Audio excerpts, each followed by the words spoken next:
Welcome to Redvee TV, supported by Chapel House Cars for the 2026 season.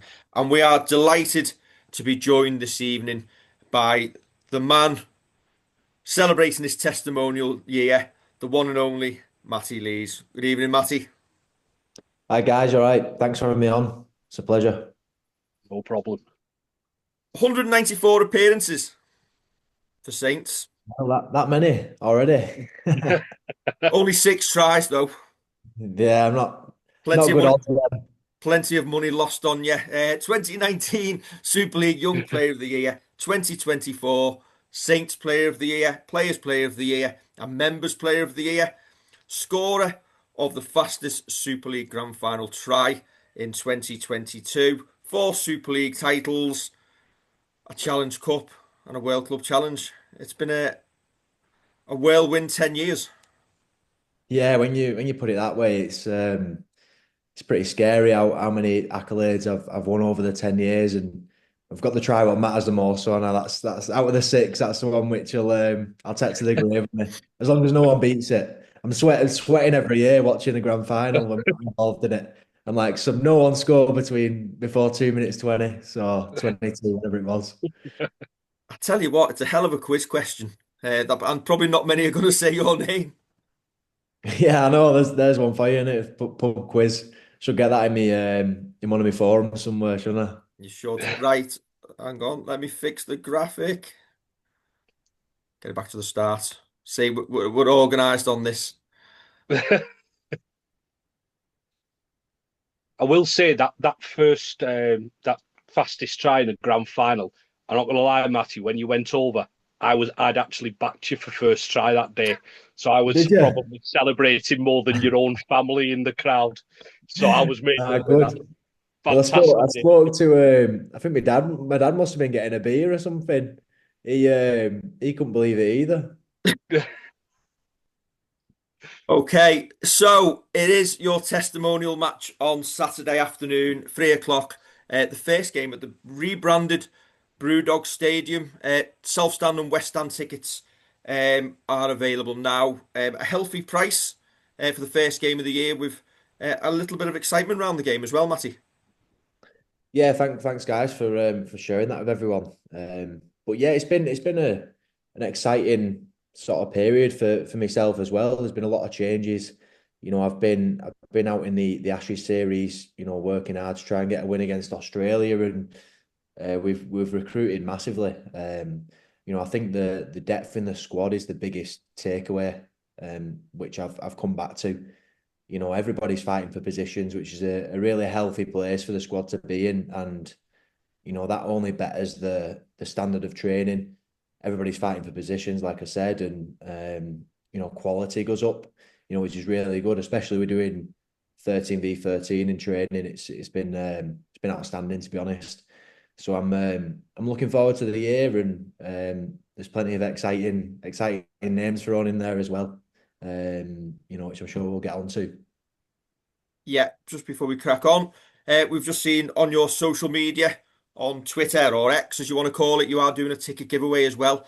But you need to follow your X account, like and share the post, and tag three friends in the comments as well. And you will draw it on Thursday. Yeah, so that's over all social media platforms. I've worked hard with the media team at St Helens, and we're going to do that on Thursday over all three social media platforms. So we'll end up getting one lucky winner, and hopefully see us at the game. Sorry for Fabulous. the baby in the background. Don't worry. And your testimonial jersey as well that you will wear pre-match, front and back. Um, Nice jersey. Taking in some of your previous clubs as well. Yeah, so I've throughout that jersey, it's harder than you think. Designing a jersey. No wonder under the club struggles each year. We're trying to get something new on there. As you can see, I've gone with a classic Redvee, and there's no other way to do it. So, gone with 10 pinstripe Redvees. Well, eight and then two gold, to celebrate my 10 years at St Helens, and then accolades on the bottom of the shirt, and then on the back of the shirt there is my amateur club, Rochdale Mayfield, which I'm really proud to be part of and have come from, and England, and then obviously St Helens. Fabulous. And fans will also get chance to bid on those jerseys as well after the game. I'm assuming your jersey. Is your jersey going to be up for grabs as well? Or are you keeping that one for yourself? I'm potentially going to auction my jersey off within the hospitality lounge. So we'll Yeah. see how that goes. I'll put a reserve on it though. It will raise a pretty penny. Anyway, right. So it's been a bit of a different off season, hasn't it? With the Ashes series, meaning that some lads have come back later than others, and then obviously you've got the new signings coming over from Australia. How's the pre-season gone for you personally? Yeah, it's going well. I think I shocked myself when I returned to training. I felt a bit behind everybody else at the time. They've been working hard whilst I've been on holiday and sort of recovering from such a chaotic and an intense Ashes series against Australia. They were real tough games, and to be a part of all them, I'm made up and honoured to have played Australia. But coming back into pre-season, there's a real buzz about the place, and I think I don't want to say anything bad about the previous years, but I feel like we've signed really well, and I think all the signings we've done are real positive signings, and they're going to offer something different. But yeah, real, like I touched on before about the depth of the squad, that's the biggest improvement I'd say, and there's real quality throughout everybody in the team. I think the biggest news for yourself in the off season is you are the new Saints captain as well. How did that come about? Were you surprised at being asked, or was it something that was on the cards? Yeah, it's probably something. It's still not hit me now, to be honest. Every time you say it, it's a bit of a pinch me moment. But I think it's something you don't even dream of as a kid. It's absolutely impossible. To put on a jersey for a club like St Helens. That's something you dream of, but to be captain as well on top of that, it's something you don't even think about. And to throw my name in the hat with the likes of Johnny Lomax and James Roby, it's an absolute honour. Me and my family are so proud of it. But also I want to sort of get us back to where we should be. I'm really determined to. I know we've not been far off the last few years, and we've had some ups and downs, but I feel like being so successful over them 4 years, I really want to get us back to doing that and competing every week. Yeah, I was going to ask what qualities you bring to the role. I think you've pretty much answered that. But are you confident when it comes to the challenges of being a captain and captain's challenges and being able to confidently get those right? Because let's be honest, you're following somebody in Johnny Lomax who was pretty good at it. Yeah, and Al's already been in my ear. I think Big Al's 8 from 8, he reckons. So he thinks he's got that. But no, we have a bit of a joke at it training. It's I'm thinking of leaving that up to the smarter guys of the team and not putting my name on things like that. So hopefully I'll leave that up to Jack Wellesby, Tristan, and whoever plays. On the day. I think sort of moments in games where we need to be taking two and the coach's inputs, things like that. I'm going to hold my hands up and say that's nothing doing me. So I think I'm more about the standards in and around the place. Leading that and moving us forward to, like I say, get us back to where we were. And I've been very lucky to be a part of such a great team, and I want other people to experience that. People have joined St Helens to win things, and I feel that I want to give them a bit of that. Curtis Sirenen goes on about it. He's one of my friends. How good 22 season was. Winning the grand final, and I want to give other players like David Clemmer, Jackson Hastings, all these new signings that feeling. Yeah, I think it's leading by example is definitely the way that I'd look at that. As you say, looking forward, we're not going to dwell on previous years. New head coach in 2026, already alluded to. He's had a difficult season in the past year at Salford, but what difference in training and coaching style to all the other coaches you've had through your career have you seen with Paul Rowley coming in? Yeah, it's hard to compare coaches. They're all different and good in their own ways. and they all offer something different. I think Rose has come in, and his way of sort of speaking to the group is very black and white, I'd say. You know, it's very clear in what he wants out of us. And I feel like the team have adapted and all bought into what he's willing to do, and we're willing to give it a massive shot. And you know, it's no grey area that he spoke about improving our attack. I feel like that's somewhere we've struggled over the years. Um, Defensively, I think we've been really good keeping with teams, but it's just that final hurdle of getting over the line and scoring some good tries. And I think what he set out to do already, you know, will be great for us, and definitely improvements on attack. How did it go down with the squad? Finding out that you're going on a warm weather training camp to Portugal, as opposed to walking into the sea at Crosby Beach like you have done in recent years. Yeah. No, it was a you know a great training camp. The biggest reason for going, if I'm honest, is to get the reps in on the field. Whilst we was away, there was a horrendous snowfall, and we wouldn't have been able to train. We would have been indoor facilities, and you know, struggling for places. You know, usually we train at Thatweef Barn, and there's a big hole in the back of the barn, and there's a wind tunnel blowing through. So yeah, it's definitely good getting out to Portugal. And it wasn't as nice as everyone would have thought. The weather was a bit poor some days, but we managed to get by. Going back towards the beginning of your career, you're obviously a Rochdale lad. How did you end up? Well, how did you end up at St Helens? How did that come about? Yeah, so I don't want to go on too much here. I've just done my testimonial brochure, so it's all fresh in my mind. But yeah, but pretty simple way to put it is, so I missed out on scholarship when I was younger, at 15, and I was absolutely gutted. So, but we stuck with it, carried on enjoying rugby, playing for Rochdale Mayfield, and then Salford, Salford Red Devils at the time, Salford City Reds, I think they were called. They come in for me and offered me a 2 week train trial for their scholarship system. Whilst I was in my fourth session, Bradford Bulls actually reached out to me and offered me a full-time deal at scholarship for under 16s. So I ended up um, obviously going through their scholarship system at Bradford. Played St Helens and a few other teams in scholarship. I think about 8 games, and then we ended up at the end of that, clubs put in for who want you to join their academy system. So St Helens were one of the clubs what put in for me at the end of that, and Bradford were going in administration at the time.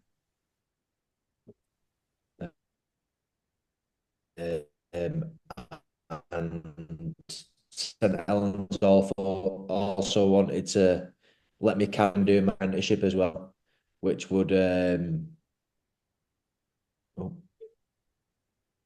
still there?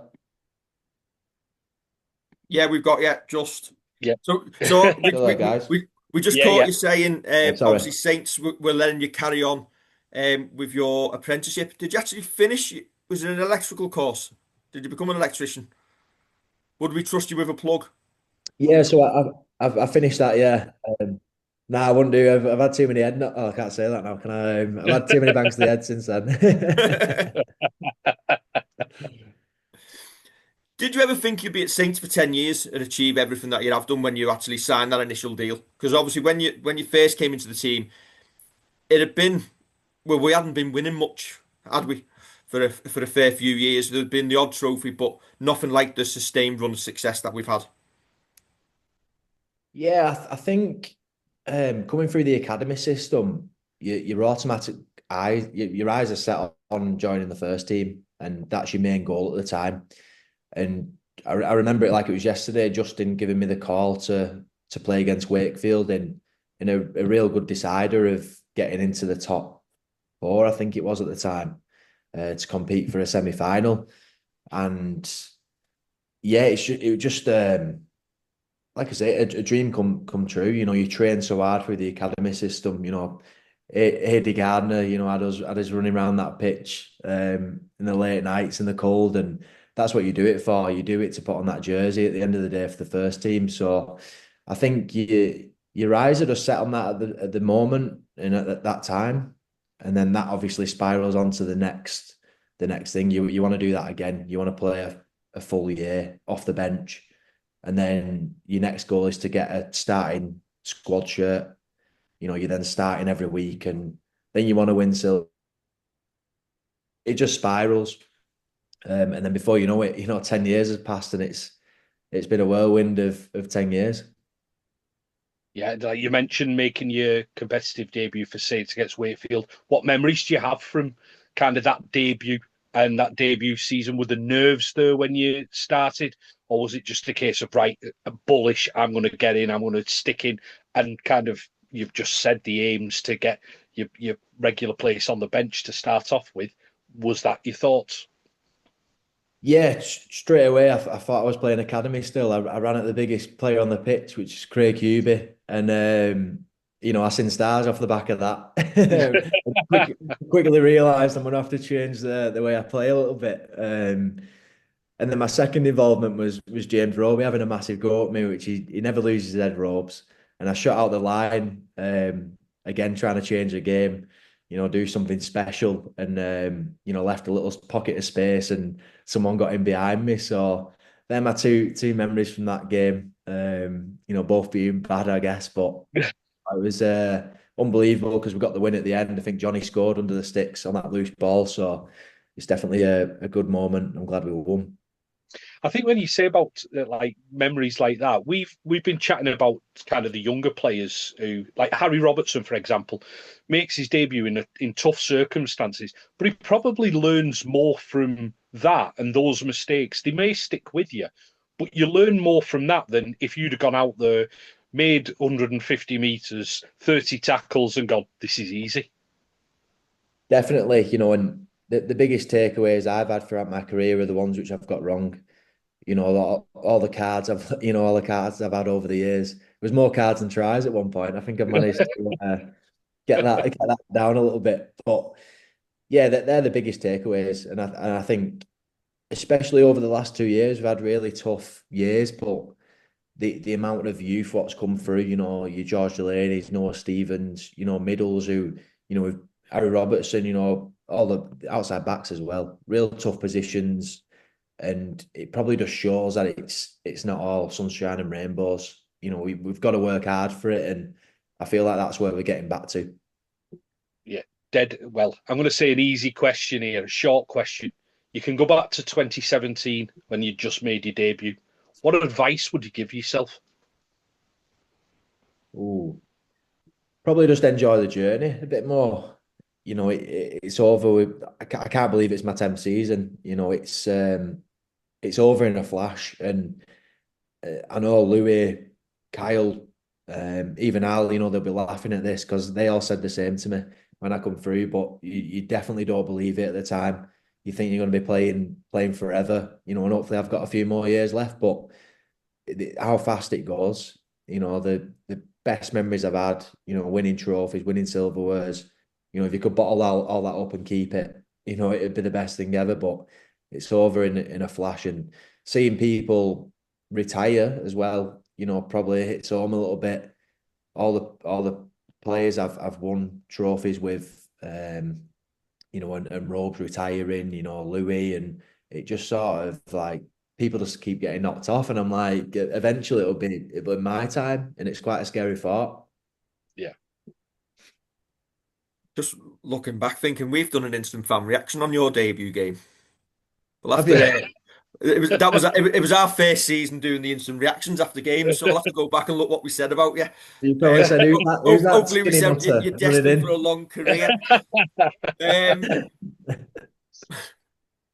Because you can make some really bad calls in the spare of the moment.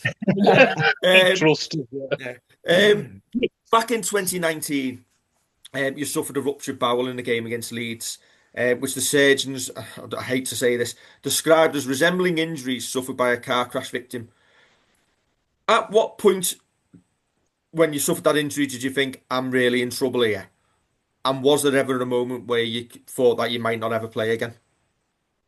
Yeah, pretty, they were really dark, tough times. And I think just before I went for surgery, that was probably the moment what hit me the most.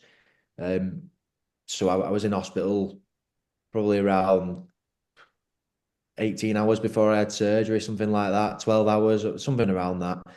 And I remember the surgeon coming round and he actually drew a circle on me for a stoma bag. And straight away I remember just looking at my dad, sort of saying, we had a laugh at the time, but about saying, do you think there'll be a job available, at your place to be a mechanical engineer or electrical engineer? And he sort of laughed at the time and said, you won't need that, you'll be fine. But that's probably the moment what hit me the most. And it's funny because you don't even think about getting back to playing rugby. You think about making sure that you're going to be alive. Everything's going to be fine. You're going to have a normal way of living. And luckily, I woke up from the surgery, and I didn't need anything like that. It was a 3 millimeter tear, and they just put a couple of stitches in. Although it was a full open up surgery, and I think they washed everything out and had everything out of there, which I wouldn't have liked to see, but. They did an amazing job, and you could hardly tell now. Is that a moment, like a pivotal moment, where your mindset changes a little bit in terms of savouring moments a little bit more moving forward? Yeah, it definitely did. Again, you're living in the moment, aren't you? I'm trying to get back for pre-season. I've got a new coach, Christian Wolf. I've lost 15 kg, and I'm meeting him on the first day saying that I want to play in the middle for you, and he's like just looked at me and laughed. I remember it. And the rest is history, isn't it? But you're living in the moment, and each day you just want to get better and better. And then my mind was set on getting back for the World Cup challenge that year, and I managed to get back for the first game of the year, which was incredible, really. And from an injury that nobody had ever seen, the physio staff were all really good with me. I think they were up late at night researching what had actually happened to me and how to get me back playing. Same with the doctors. I can't fault the club. They were amazing, and probably touch on Johnny as well. Johnny was a big part of sort of just being there for me. He's had his fair share of adversity and injuries, and he stuck with me through that tough period. You bounced back from that horrific injury and you got back to being part of the four-peat winning team. Which of the grand finals that you won was the most satisfying for you personally? Well, they all are in their own different ways. Probably 2020 getting back and actually winning a final after missing one, which you're very lucky to win one, and you've got to work hard to win one, but to win a second one on the bounce, I didn't think was possible, and I thought I'd miss my chance of winning silverware. So that was a real special moment. But probably 2021 sticks in my head the most, just how tough that game was. I started that game, and it was up there, one of the toughest games I've played against Catalan. It was set for set. Big Sam Cassiano was running off the back fence when the game was so tight, it could have gone either way. And that's probably the most memorable one, with how tough it was. But and then 2022 was just perfect for us, wasn't it? Me, especially myself, scoring the fastest try. It just felt like it was written in the stars for us to do it that day. Yeah, 100% right. What made that team and squad from that period, like the 2019 to like 2023 period, so special? I think coach's influence was definitely the biggest one, and us buying into each other's standards. Like I knew I couldn't miss a kick pressure. I knew I couldn't miss a kick chase because the fella next to me, I was letting him down, and that ran through the full squad. Sprinkling there the attack Justin Albrook did with us. that probably led us on to win in 2019 with that dynamic. And then the change Wolfie brought in us, how tough he made us and how resilient he made us in those set for set battles. Defensively, he was, it's held us all accountable for being the best defensive team in the comp, and I think we just got on a massive roll. Yeah, excellent. You've won everything there is to win in the domestic game. Excuse me. What else would you like to achieve in your career? Ooh, um, uh, a treble would be nice. Listen, Um, you've got to yeah, set them standards, haven't you, mate? yeah, and seeing OKR do that last year it sort of hurt us, but myself it got me really excited because it can be done. Teams have done it in the past. Nobody done four in a row. We did that, and I feel like people are always picking at us. It was done four in a row, but we've never done a treble and things like that. So that's something I'd love to win, and probably on top of that, a World Cup. You know, that's Yeah. that's what left to win, and I think it'll do the English game so good if we win one of them. Well, my next question was gonna be just moving away from the domestic game, what does constitute success for England at the World Cup? I think winning the World Cup. Like I genuinely can't see any other way to prove people wrong. We can get to a semi-final and get to a final, and we've fallen short before, but the next step is to win it, and to be a part of a team what wins a World Cup would be unbelievable. It's yeah, it's going to be hard to do. With everything we've got, everyone's against us again, and I love the story of that. But if we could make that happen, it'd be unbelievable. Yeah. Before the final two questions, a personal one. How good was Everton's stadium to play in? Oh, unbelievable! The best stadium I've played at personally. It's the atmosphere, and the day before when we was doing the team run, I didn't think it was anything special. It was just a really high stand. You had to like look directly up if you wanted to see the big screen. But then the next day when we ran out there and it was fully packed, it was unbelievable. Like I'm so happy they've decided to do Magic Weekend there, aren't they? Yeah. Yeah. Because I genuinely think the amount of people that attended as well. You put us at Wembley and we struggle to fill that. And we always have done and we always will. It's such a big stadium. And the amount of Aussies in the crowd too, like that's all you could hear. You could just hear all the Aussies shouting at us. But I genuinely think if the Hill Dickinson was the first stadium, we would have turned up a lot better. I think with the crowds behind us. Yeah, it should make for a really good Magic Weekend. Right, it seems ridiculous to ask you, a sprightly young 28, in the next few weeks. I will add. Yeah. Pulling But on do you ever look 27. at like past the end of your current contract and plan for what's beyond it, or are you just going to see how your body holds up over the next few years? Yeah, it's probably this recent contract I've signed was a scary one for me because, like you say, how quick your time goes. I remember signing sort of 2 3 year deals and you're going along, and then I'm in my 10th season. I'm like, how many more have you got left? You've got to. This has been the deal. What's hit me the most, and I thought, how many more have I got left? You feel unstoppable as a kid, don't you? Like no problems, no worries. I've got a family now. All these thoughts start going through your head. So um, I have sort of started planning ahead a bit more now, and like I say, I've got my qualification to fall back on things like that. But definitely changed now. I've got a daughter. There you go. So this is our final question. When you do hang up your boots and you call it a day, do you want to stay in the game, or have you got ideas that you want to do something away from rugby league? Ooh, at the minute, I'd love to do something away from rugby league, but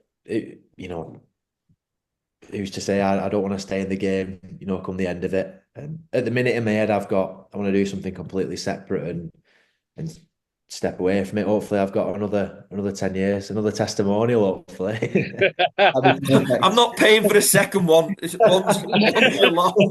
You're not James Yeah, Roby, I'm afraid. yeah, I know. No, he was nearly on his third one, eh? But no, I'd love to do something electrical engineering, something different, see how that does. But who knows? I might be a commentator or something like that. Easy life, I guess. Have you been watching Kyle? Yeah, that's what I was just gonna quote Kyle actually. Right, before we go, we will just put up the details of your testimonial game one more time. 3 o'clock this Saturday afternoon. The weather's got a bit better as well. It's a bit warmer now. So hopefully on Saturday we'll get a bit of a dry track. And it's a chance for the Saints to see just what the squad, the first team and the fringe players have been working on over pre-season. Ticket prices, £15 for seating for adults, £13 standing. And family tickets available as well from the ticket office, and under fives are free. So hopefully, Matty, everyone will get down to the stadium this Saturday, and you can practice walking the team out. Yeah, it'd be nice to get the first win of captain, being the captain. So hopefully we can do that and put a good performance in. Brilliant. Well, Fingers thank you crossed. very much for joining us. Obviously, everybody, if follow your social media pages, because I'm sure you've got a lot planned for events wise coming up over the next year. I know you did a testimonial forum, so I'm sure there'll be more of them coming up. Any other big occasions that we need to look out for? No, not too many. We've got a few forums going to be going live soon. We're going to do a big golf day. We'll put a lot into that hopefully in the summer, and there's some nice weather for some businesses and anyone who wants to join. And then obviously the gala dinner at the end of the year. Hopefully bringing back a World Cup trophy to celebrate with, but we'll see. Excellent. Double the prices if you bring that one back. Yeah, Right. Thank you very much for joining us, Matty. Hope the year goes really well for you, both personally and professionally on the pitch. Don't forget to like, share, and subscribe, and we will catch you very soon for another episode of Redvee TV. Thanks a lot. thanks for your time, guys. Bye bye.